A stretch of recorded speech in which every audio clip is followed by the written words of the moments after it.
Gruodžio mėnuo atneša judėjimą link tvarkos, tačiau dėl Saturno įtakos tai vyksta lėtai ir su pasipriešinimu.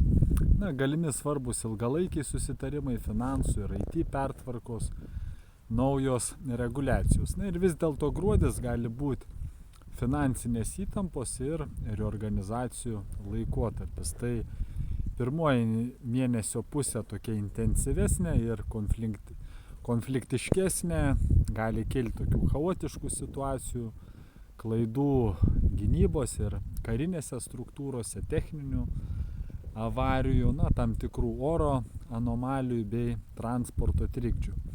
O antroje mėnesio pusėje mažiau agresijos, daugiau informacinių konfliktų ir ideologinių susidūrimų, galimi tokie kaip dokumentų nutekinimai, politinių procesų klaidos ar vieši skandalai. O pozityvioji pusė tai, kad Saturnas palaiko tvarką, discipliną ir ilgalaikių sistemų atkūrimą. Tai ypač bus palanku dirbantiems su reformomis, technologijomis, IT, sauga, finansų pertvarka ar struktūriniu planavimu. Ir gruodis kviečia mus susitvarkyti dokumentus, peržiūrėti finansus, atsinaujinti atsargas ir pasiruošti ateinantiems metams. Tad venkite didelių investicijų, rizikingų sprendimų ir emocinių impulsų.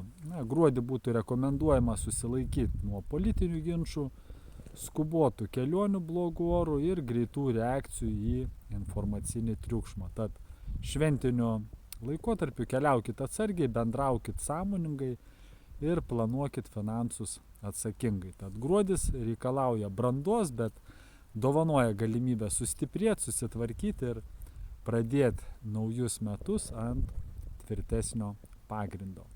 O horoskopą savo zodiako ženklui rasite komentaruose paspaudus nuorodą. Prasmingo mėnesio.